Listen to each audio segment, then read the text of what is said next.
Muito bem, turminha, vamos para a segunda parte aqui da nossa aula, que nós vamos falar sobre o transporte e comunicação.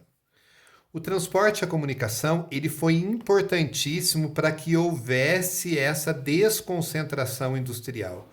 Porque no início, as, os meios de transporte, os portos, aeroportos, ferrovias, hidrovias, se concentravam em sua maior parte na região sudeste. Então, quer dizer que o transporte é importantíssimo para a chegada de matéria-prima e também para o produto ser escoado. Por isso que ficava na região sudeste a concentração industrial. Só que com o passar do tempo, foi havendo investimentos no Brasil para a construção de novas rodovias, novos aeroportos, novas ferrovias, e isso ajudou nessa desconcentração.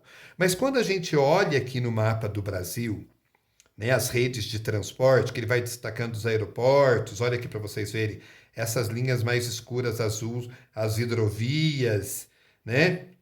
Vem falando das estradas pavimentadas, que são as que são asfaltadas, estradas que estão sendo asfaltadas e estradas sem pavimentação, que é a estrada de terra. A gente pode ver que a região sudeste e a sul são as que mais concentram, tá? E isso favorece com que elas sejam, como nós vimos anteriormente, as regiões que mais têm indústrias.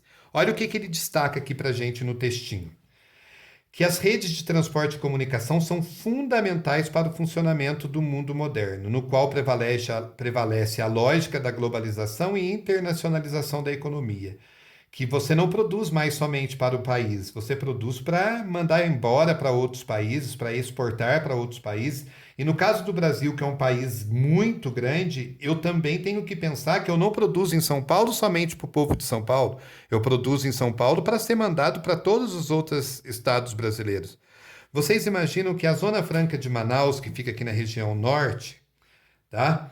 Ela tem o maior polo de produtos eletroeletrônicos e eles precisam mandar para o restante do país.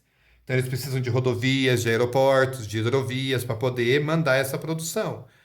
E aqui ele vem destacando que foi esse desenvolvimento dos meios de transportes no Brasil vai acontecer a partir de 1960, que vai começar a interligação do norte e o centro-oeste ao restante do país. Então, até 1960, muito poucas rodovias tinham ido para o norte e para o centro-oeste, tá? E, e nesse caso, quando houve esse aumento das construções de áreas para que ocorresse o transporte, também houve a descentralização da industrialização.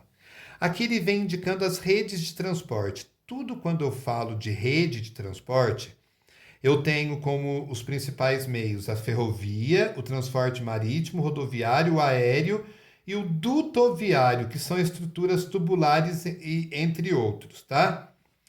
O que é esse dutoviário? Por exemplo, o transporte do gás. Nós temos gasodutos que vêm lá da Bolívia e traz o gás para a gente aqui. Mas isso é um transporte? É um transporte. Um outro transporte dutoviário que eu tenho que é muito importante. O metrô.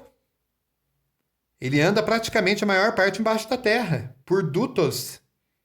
Tá? E ele, geralmente, no caso do Brasil, ele fica dentro de um estado só. Mas você vai para a Europa, por exemplo, existem metrôs que ligam de um país no outro.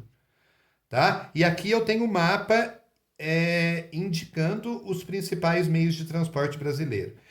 Você pode encontrar, a gente ouve falar, por exemplo, que o estado de São Paulo possui um transporte multimodal. O que é isso, multimodal? Existe um transporte de vários modos. É um estado que tem todos esses tipos de transportes que vocês viram aqui. E quanto mais o estado investe na questão do transporte, maior vai ser o seu desenvolvimento econômico. Na página 97 eu continuo falando, porque aqui a gente falou das redes de transporte. Na página 97 eu vou falar sobre as redes de comunicação, que também são importantes no processo de industrialização.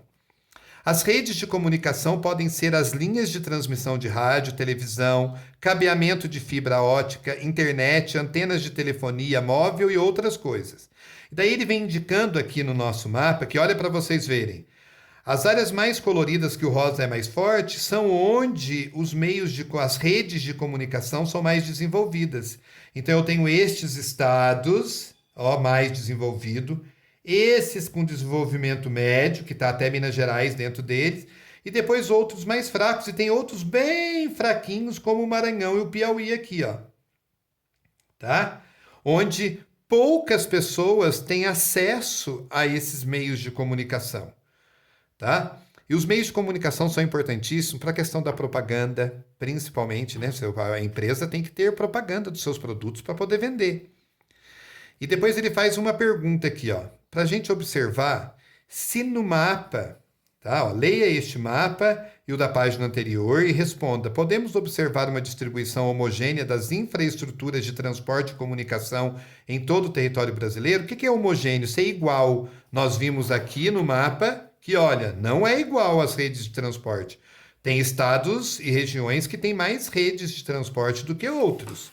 O mesmo acontece com as redes de comunicação. Então eu não posso falar que ela é homogênea. Por quê? Porque ela não se distribui da mesma maneira por todo o território.